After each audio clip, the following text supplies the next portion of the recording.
Welcome into another Gun Talk Nation. This Gun Talk Nation is brought to you by Walther Arms, Savage, and Pyramyd Air. So today we wanted to kind of play a little game of what if, what would you do? For those who are shooters, who are self-defense minded, and specifically if you concealed carry, a lot of people kind of run these what ifs through their head. And if you're not, you should be doing this. You should play the what if game. So we brought in somebody who's done this a lot, has a lot of experience in different areas. Chris Cerino is back on the show. Welcome in, Chris. Hi, Ryan. How are you today? Good, man. So, Chris, you're a trainer. You've been law enforcement. You've done a bunch of different things and probably had more encounters with people than most of us as far as thinking about using a gun and you know, when would I use the gun? What are the what ifs and what are the aftermath consequences of this stuff? And we got to talking in the office the other day, and I thought this would be a great Gun Talk Nation podcast, and let's get someone on who can speak to this. Talk about just playing the what if game in your mind and the what would you do game in your mind, and what's the value of that? Well, I'm always playing the what ifs, and I call it when then. Okay. Because when this happens, then I'm going to do that. You know, and they kind of go hand in hand. What if, you know, when this happens, then I'm going to do that. And I'm always, when people ask me the questions, I'm always thinking about it, ever since I became a police officer way back, a long time ago, almost 30 years ago. You're always thinking about, what if this happens? What do I do? And just recently this week on the range, I had a student out there with me. I do some private lessons still. And he's like, well, what if I see somebody down there mugging somebody or doing something? What do I do? And I said, well, I would try to get a good description and I'd walk away. And he goes, really? Okay. And he wants to ask the, what if questions. And I told him, listen, most of everything you can what if depends on the circumstances, the specifics. The situation dictates what you should or shouldn't do or can or can't do everybody wants to be a hero, but nobody wants to get sued. So that's all, something to think about. I like what you say. You call it when then, because to me, that sounds like you're making the decision of what you're going to do way before that thing would happen, right? It's kind of the correct. When they say get in the car, instead of saying, should I get in the car? Should I not get in the car? Should I draw my gun? You can have already made those decisions weeks, months, years before anything like that happens. And if you do a little research, you're probably going to go, there is no flipping way I'm getting in a car. If it's going to happen, right, it's going to happen right here in the parking lot or whatever. Right. When you think about what if situations, if you think about it in terms of when this happens, then I'm going to do that. And I always assumed everybody was going to punch me in the face. And it's a true story and it's a good story. I always assumed everybody was going to punch me in the face. In law enforcement? Yeah. Okay. I figured I was going to get a guy out of the car and he did. He punched me in the face, and the look on his face when I looked at him and said, I knew you were going to do that. It was just sheer terror in his eyes. Because, I expected it all the time. It's when this happens, then I'm going to do that. Well, it's not going to phase me. It changes everything, Chris. Stop. Yeah, it changes everything because that guy's thinking, I'm going to catch him off guard. I'm going to punch him in the face, and he's going to go, holy crap. Oh my gosh. Instead of saying, holy crap, your reaction is, I knew you were going to do that.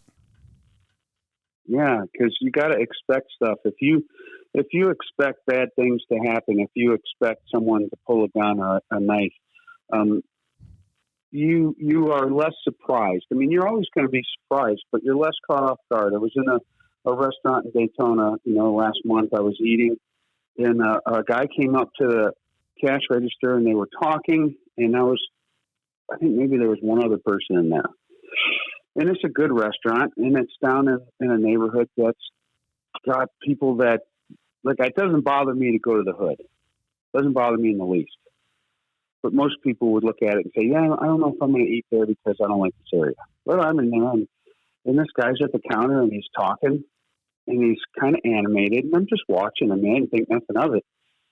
But all of a sudden, just as he started to leave, he threw his finger out and did that sideways poke, like, yeah, boy, or, I'll catch you later, that kind of thing, Right. And just the way his arm came out and the way his hand was sideways, for a split second, my heart stopped as I identified it as a finger. Because, boy, just the way it came out was almost like ghetto-style shooting with a sideways gun. Right. You're thinking about that stuff. You're always going to be a little bit surprised, but you'll be less surprised if you expect bad things to happen. I remember someone describing it kind of like, you need to, if you're carrying a gun, even if you're not law enforcement and you're a regular citizen, when you put the gun on in the morning, you need to say to yourself, today is the day. And at least that way, it helps set your mind a little bit for if something was to happen, instead of saying, kind of like you said, instead of saying, oh, I can't believe this is happening right now, you've prepped your mind a little bit to go, I knew this was going to happen, or I knew this could happen today. Yeah. Yeah. Well, and we always think that when we walk out in the uniform, today's the day I get in a shooting. And you hate to say something like that, but you have to remind yourself to stay frosty.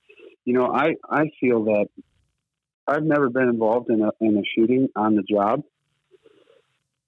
I've been close. But that's not the point of the story. The point is, I know that my lethal force encounter is most likely going to happen as a civilian, as a citizen, out in the street, walking around armed, because there's a much greater chance that someone's going to do something crazy in front of you when they don't know who you are and they don't expect any repercussions.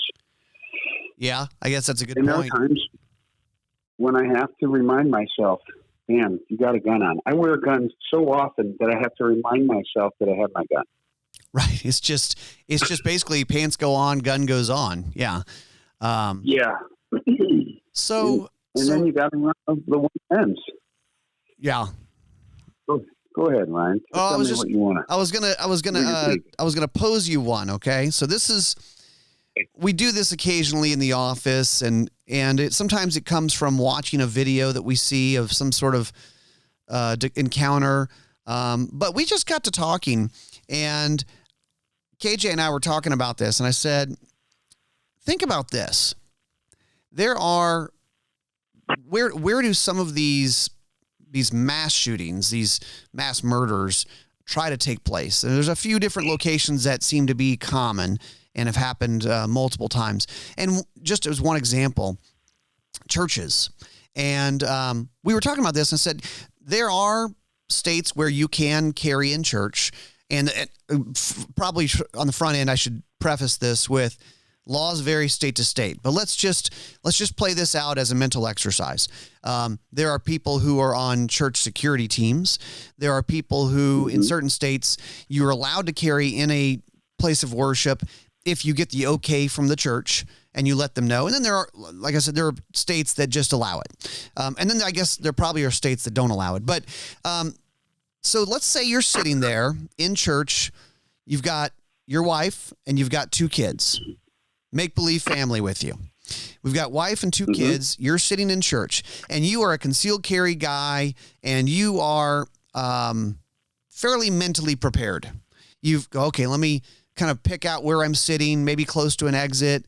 I'm looking around a little bit just to be aware.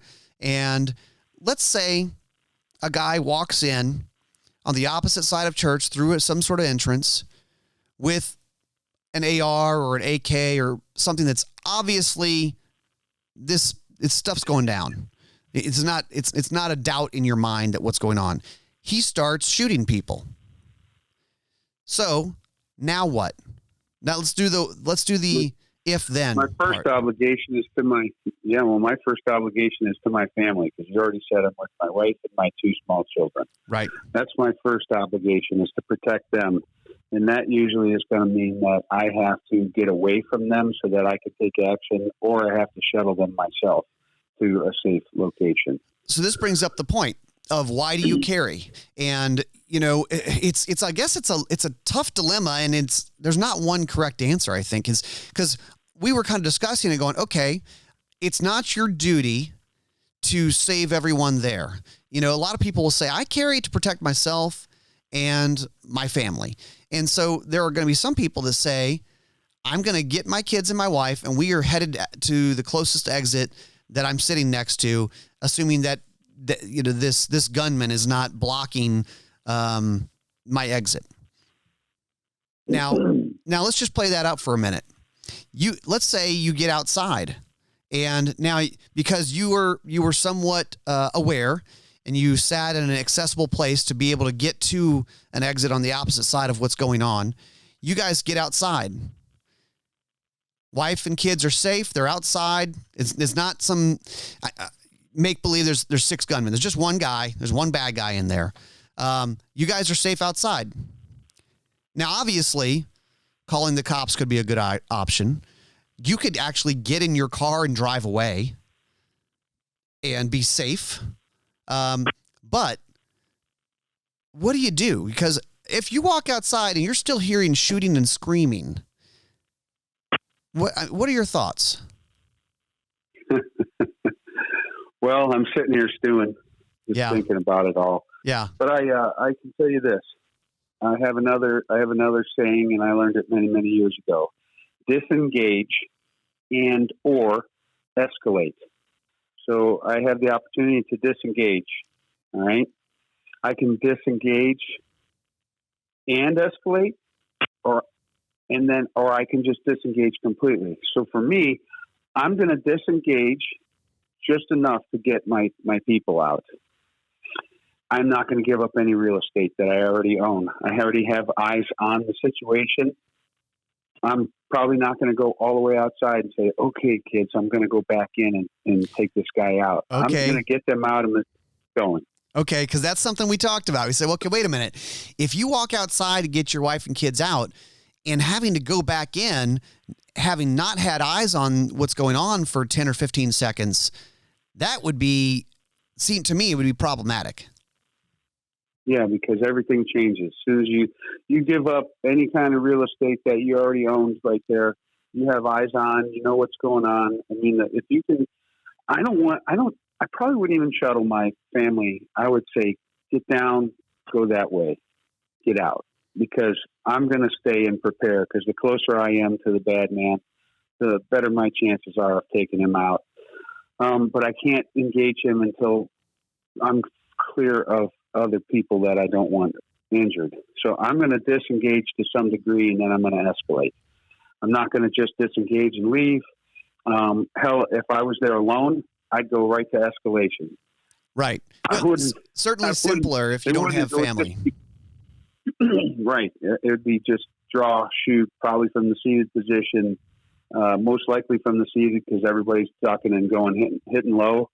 Yeah, why wouldn't I just stay down? I'm not going to stand up, make a bigger target. I'm just going to go right to escalation. Let's not gloss over that. A lot of people, most people, when they go to the range, they are shooting a pistol standing up. And the instinct could be, oh, I'm going to take care of this situation. No wife and kids now, okay? I'm going to stand up. I'm going to take my good stance. I'm going to get on the sights. I'm going to press the trigger. But like you just said, you might be the only person standing up in that church. It's like whack-a-mole for the bad man now. Exactly. Yeah. So, this is the when-then thinking. Yeah. I mean, when this happens, then I'm going to do that. Well, you know what? I don't know what I'm going to do exactly, but I know that I'm going to do something. Yeah. And I'm not going to be surprised when the gun starts going off. I'm not going to be afraid, and I'm not going to be afraid to act. I'm going to freaking poop a little in my pants. I'm going to jolt like a cat that gets surprised. And then I'm going to do what I plan to do. But yes, we'll have to change our shorts later. Right. You know, just along those lines, just a side note, how loud is a gun when it's fired indoors without hearing protection, especially a rifle? Yeah, it's really loud and it's very startling. But if you don't know that it's going to happen, like you're not focused on it, it's just like anything else. Like hunting, when you're hunting, sometimes you don't realize, hey, I've shot 3 times at that deer. Are you kidding me? You don't even know your gun's empty. You never heard it. You never felt it. You never thought anything of it. But, it's going to catch you. It's going to catch you off guard. The dust from every nook and cranny comes down from the ceiling. All the ceiling tiles lift and fall, and it becomes instantly cloudy, instantly dusty, because everything kicks up. Yeah. Yeah, that percussion is just amazing inside. So do you have any... But when you're focused on... No, go ahead. No, I said when you're focused on the mission, it's not really a big deal, because I've been there, I've done that, I've seen it, I've shot guns in all kinds of places. Hey, real quick, this Gun Talk Nation is brought to you by several different good companies. Walther Arms, they just introduced the PDP pistol, and they've got a full-size version, they got a compact version. These are optics ready. They've got these chunky serrations on the side. I've had it out to the range. I've shot it. It's a shooter. It's a pretty well thought out gun. And ultimately, Walther always is about grip and trigger. And they did not abandon that on this gun. So check them out at waltherarms.com. Also, Savage. Savage makes a ton of different guns. One of the ones that I think is really interesting for what everybody's getting into these days, long-range shooting, precision rifle shooting. They've got the 110 Elite Precision, and they have a bunch of different versions of that gun, and actually a bunch of different versions of different types of long-range shooting guns. But the Elite Precision it's a chassis gun, adjustable core competition chassis from MDT, full-length Arca rail. It's really built for that long-range precision rifle series shooter, and it's pretty cool. Check them out at savagearms.com. Also, Pyramyd Air, the air gun mall, all things air guns. And when we say air guns, we're not talking about just your old school BB guns and pellet guns, although that's there too.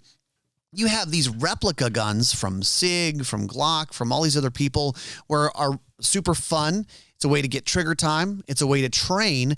And then you also have air guns for hunting. Pre-charged pneumatic.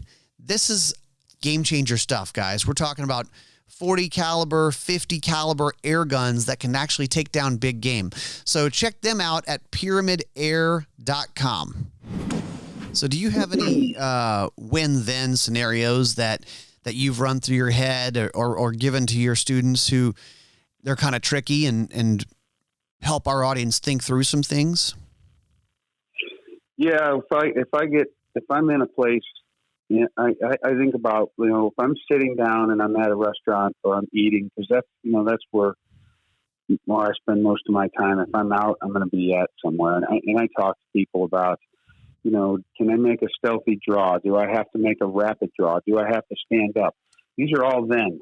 When the bad man comes in, then I'm going to do one of these things. These are then choices. And, but I like to lay them out as my A plan, my B plan, my C plan. I don't want to have a tactical toolbox where I open the drawer and I have to search for my favorite screwdriver. When I open the drawer, that's the screwdriver that I wanted. If that's not the one I want, I'm going to open the other drawer and get my B screwdriver. But they're not going to be all just scattered in there. Like people say, well, take that and stick it in your tactical toolbox. And I think, man, if your tactical toolbox is full of crap, you may have a hard time finding your best screwdriver when you need it. So, like, I think about, oh, Jesus, man. I think about the kids, my wife, hitting the floor.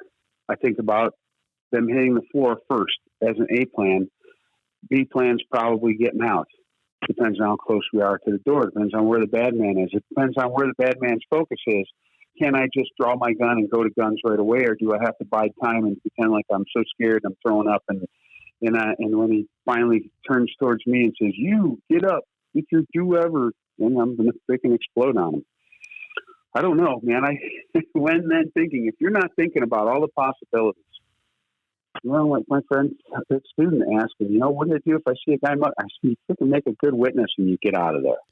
That's a good point. I think that a lot of people, when they think through these things, when they're maybe somewhat new to this and new to concealed carry, they think about bad things happening, them performing at an amazing high level, and then the authorities basically giving them a high five and give them a gold sticker on their forehead or something. I mean, that's the other kind of the aftermath part of how do you handle this? Yeah. I mean, if you crank off a round, you better make sure it hits its target, because if it goes down the street and hits somebody else, I mean, even if you're justified, you got to live with that the rest of your life. You have to think about target, backstop, and beyond, and all these when-then scenarios. Like, well, as you're sitting in the restaurant, well, if the bad man comes in and racks a shotgun right at the front door, I'm going to smoke him right there. I'm going to smoke him right there, because my target, my backstop, and beyond is pretty good. The bullet's not going to, travel much after hitting glass if I miss. But man, what if he's in the middle of the place and, everybody's around? You got to think about what you're going to do. I mean, do I get low and take a headshot from there, or upper body shot, because that's, I have to create an angle? But that's all when then. Yeah, absolutely. When this happens, then I've got to do that. No, go ahead. I have a high skill level, and I still freaking worry about what I'm going to do. So you kind of mentioned something that made me think about this. Different but the same, depending on the scenario. But when is the green light? When is the go button for you? Because I've seen you train people and discuss this, and I've heard others do the same thing. Of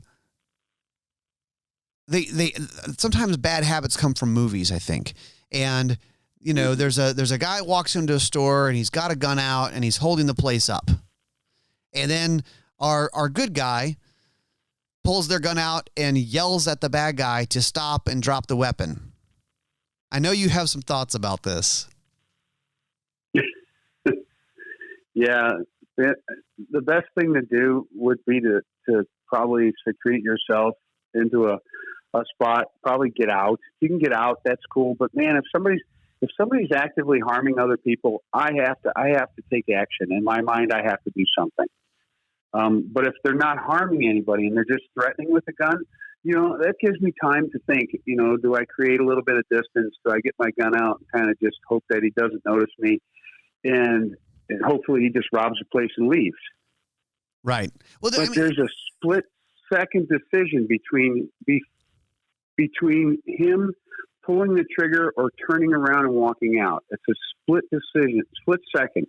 Does he shoot the cashier in the face, or does he turn around and go? So you got to resolve in your own mind and heart at that point.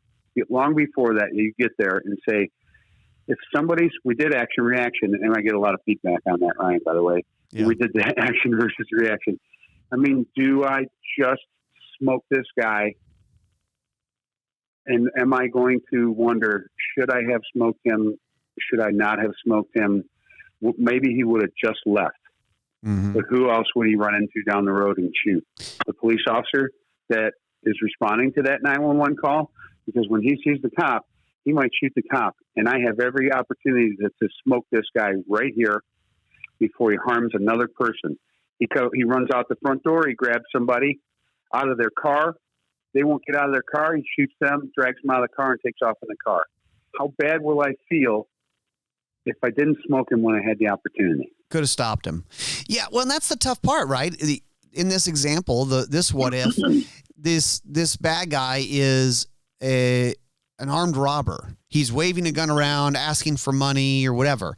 And maybe you've backed up into a corner and he hasn't noticed you. And maybe you have your gun drawn. Maybe you're at low ready. Maybe you're pointing it at him. And technically, he hasn't shot anyone. Maybe technically he hasn't pointed the gun at you yet. But you don't know what's about to happen. That's a tough call.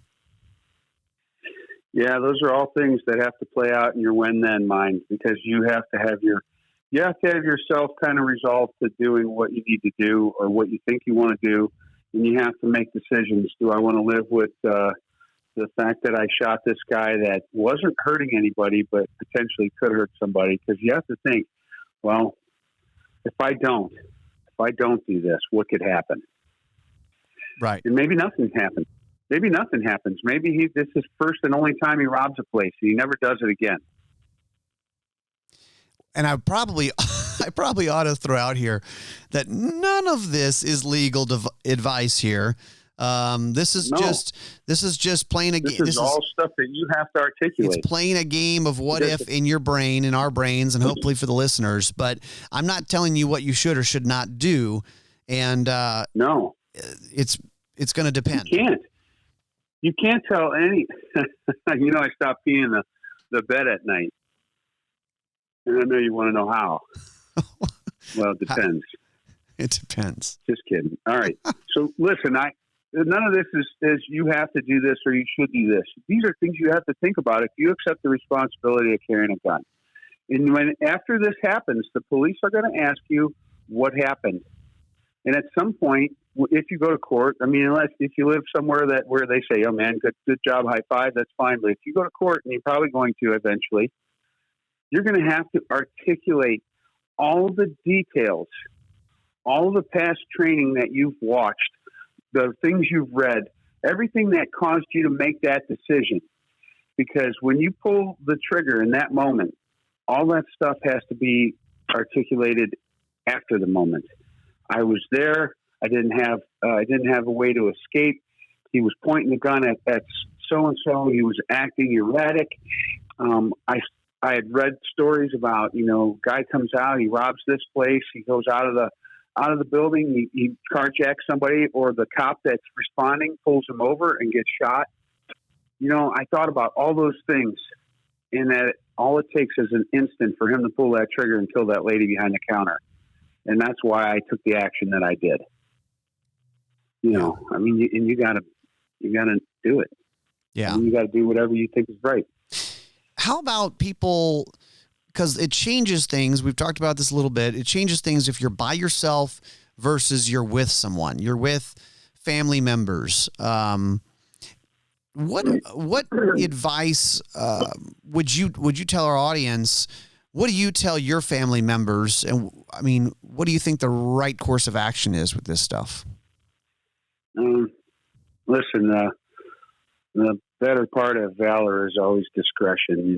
Run away and live to fight another day. The only way I'm going to take action when I'm with people I care about is when I have no choice, because I'm either cornered or I have to stop them from hurting other people, because I can't live with that either. I can't live with being a coward. But I'm also trained to not be a coward, and I'm trained to do, to shoot straight, to be tactically sound. I train my brain all the time. I know you guys do, and you just simply said you do by saying we were in the office and we started thinking, what about what if stuff? Mm-hmm. What if this? What if that? And that's how you train your brain. Training your brain. It's more than just carrying concealed is more than getting the permit. It's more than knowing how to draw, knowing how to get hits on a cardboard target. The mental part has got to be part of your training. Yeah, my slogan is train hard to fight easy. I got it written on the back of my shirt, train hard, fight easy. Do things the hard way. Shoot smaller targets, shoot them at farther distances, and learn how to be proficient in those things. Try try to shoot like a champion every day, and then you're going to default to the level you're training. And if you shoot half as good as you train yourself, you're going to be doing great. Yep. Train your brain. I have it on my website. There's a whole section about train your brain, and it's books and things that I recommend people read and look at. And then there's probably links on there to click on them just to go right to Amazon and buy them. The Unthinkable is one of my absolute favorites. Chris, what's your website? Somebody's listening going, wait a minute, I want to know what this list is. It's just simple. Chris Cerino traininggroup.com. Okay. Chris Cerino traininggroup.com. The books are on there. The Gift of Fear is one of my favorites. The Unthinkable is one of my favorites because it's like when the unthinkable happens, who survives? And it talks about Luby's Cafe, and how the first reaction people have when something bad, really bad happens is they think it's no way. This isn't happening.